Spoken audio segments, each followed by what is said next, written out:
Hey everyone, it's me Doomlink and welcome back to Let's Play Monster Hunter Freedom Unite. This is the true 13th episode of this Let's Play. I don't know why, toward the end of the last video I thought... Actually, I do know why I thought that it was the 13th episode, because I was totally off my head. I was just not... I wasn't there. I don't know what was going on that day, and I don't know why I decided that it was a good idea for me to make videos that day, and I made like 5 of them or something, I can't even remember. But, yeah, I made quite a few. I mean, well, they weren't full videos, only 2 of them were more or less full-length videos. The first 3 were just like 2-minute long videos for gathering quests for the various different areas that have just been introduced in the Village Second Star quests. But anyway, it is currently the 12th of November 2015. And yeah, this time around we're going to go and do something that I can't remember we're going to do. Oh yeah, that's right, I think... Yeah, the pack of Blangos, quest number 7. I think it's like kill 5 Blangos as opposed to 5 that we had to do previously. I have a real problem trying to find the quest info, don't I? Every single time. So yeah, slay 5 Blangos, that shouldn't take too long.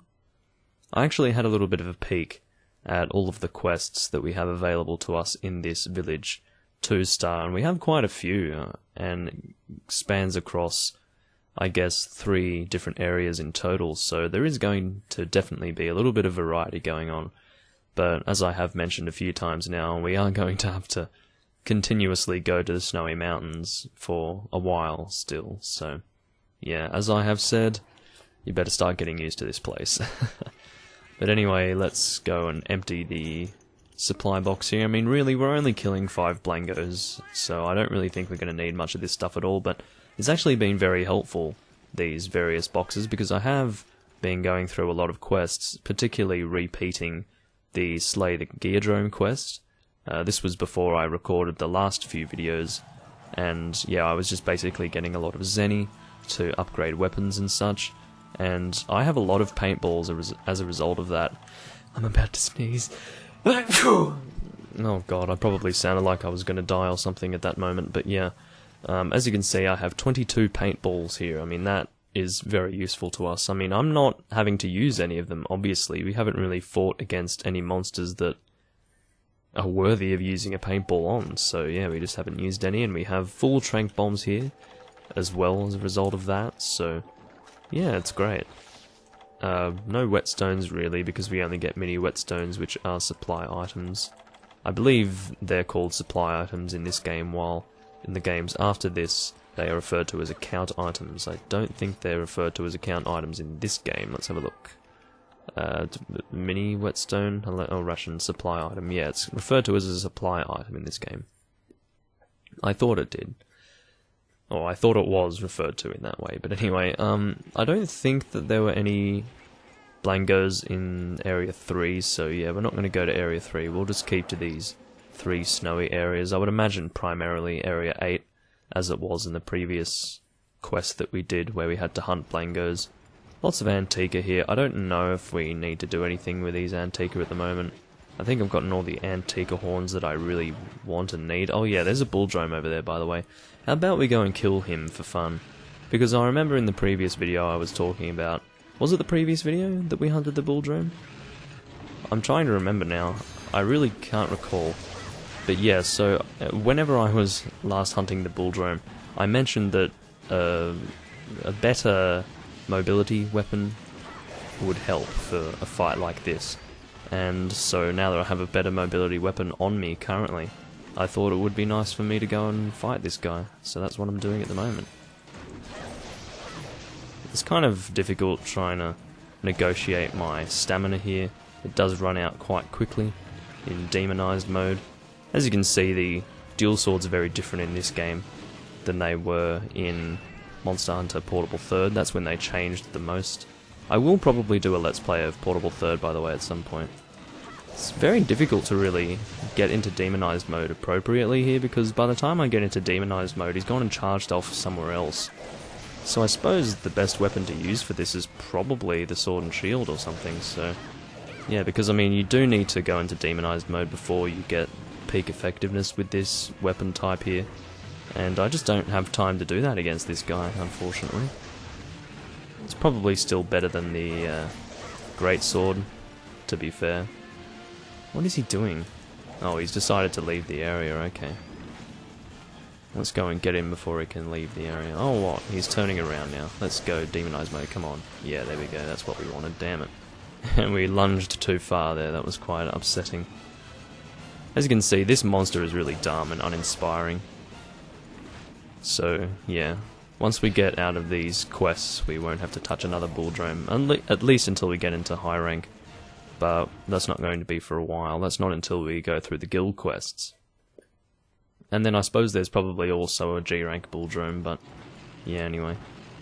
I'll just keep track of this Bulldrome here. I won't try and fight the Blangos here at the same time, because that's just going to be annoying. Is that a dead Bulldrome?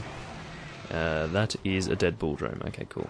So even though we didn't go into demonized mode for the most part there, we did manage to kill it quite quickly, so that was pretty cool. I mean, even though this weapon isn't very strong at all, we managed to kill that Bulldrome very quickly.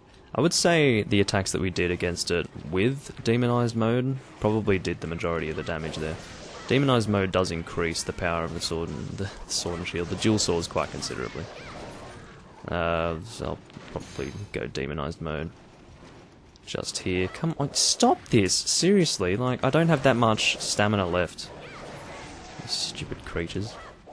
I really don't like Blangos that much. I mean, I don't like primate monsters anyway.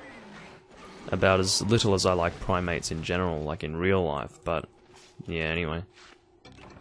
And Blangos, of course, are a minion enemy that does have a larger version that we will be fighting at some point. I don't believe that we are fighting him in this quest list. I think that is in Village Star number 3. But yeah, I think that's... Oh, okay, so that was only 2 Blangos, wasn't it? Oh, of course, I'm going to the second page to go to the quest info. I mean, that's something that was established in the more recent Monster Hunters, but Portable Third and Freedom Unite always had the quest info on the first screen, to my memory. I'm pretty sure that's how it was in Portable Third. A lot of things in Portable Third were quite similar to how they were in this game. So, yeah, anyway.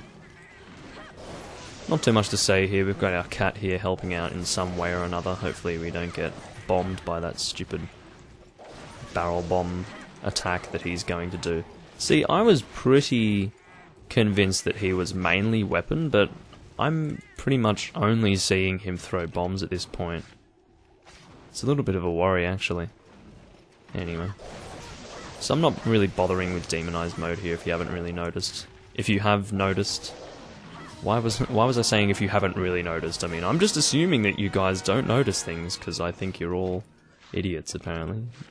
Of course I don't think that, but apparently that's what I'm thinking subconsciously as I decided to say that. But anyway, yeah, if you guys haven't noticed... Oh, that was what I... Oh god, you see, I can't talk now, everyone. It seems that, yeah, the phrase, in case you haven't noticed, is not strange. That's very weird. Anyway, I'm sorry about that. I'm sure you're all very confused as to what on earth I was just talking about. Once again, you're going to have to get out the the Doomlink dictionary to try and translate my words at this point, because I'm sure I'm very confusing. Anyway. So yeah, the dual swords are not really a weapon type that I use that much, even in the later Monster Hunters. I first started using them properly in Portable Third, but yeah, I used them a little bit in this game. But Portable Third definitely did make them a more enjoyable weapon choice anyway, so yeah. And of course, Monster Hunter Tri didn't include them. Monster Hunter Tri only included a very small number of weapons, but did add a new weapon type, which I guess made up for it a little bit, but yeah. I wasn't a huge fan of the Switch Axe anyway. Sleep herb that our comrade gathered. Yeah, that's an interesting point. I haven't really explained that. Your cat comrade can actually collect things. Generally, when you collect something, the cat will collect things from that same gathering point that you're collecting from, but it can also just gather by itself. I would say that you can get a cat that doesn't really engage the monster, and just sort of gathers, primarily. but I don't really have a use for that. Oh, God. My chest kind of hurts right now. It's always something when I'm recording, isn't it? Bloody hell. So yeah, that was that quest done. I'm just gonna briefly demonstrate the training hall here, or the training school. It's usually called the training hall. I think that might be in other games, but this is the training school. And basically what you can do here is whenever you engage a large monster, you don't even have to beat it, I don't think, but whenever you engage a large monster, you have the opportunity to actually train here and fight the thing. Okay. Yeah, I don't know. I don't really know how it works. I think because we haven't actually fought many large monsters at all, we don't have an option to go and try and fight them in the training school, but we will do that at some point. And that's basically how you get coins. As I mentioned a long time ago, I said that I would show you how to get a Kutku coin. Well, you can do that by essentially going to fight a Kutku. I don't know if you can abandon the quest and still get it in the training school, but I think if you fail the quest, you'll still get it, but obviously the ideal situation is actually kill the thing, but if you can't, then it's not a big deal, because you'll get it in the training school anyway, and you will be able to get a Kutku coin regardless. That's the Cyclone! Come on. Okay, that doesn't really look like a Cyclone. Doesn't really look like a vacuum cleaner, but anyway, God, I wonder if any of you know that reference. It's funny. That's all you need to know. So I still need to get that one Bullfango pelt. I probably could have gone and done that in that previous video, not that previous video, the previous fight that we did there.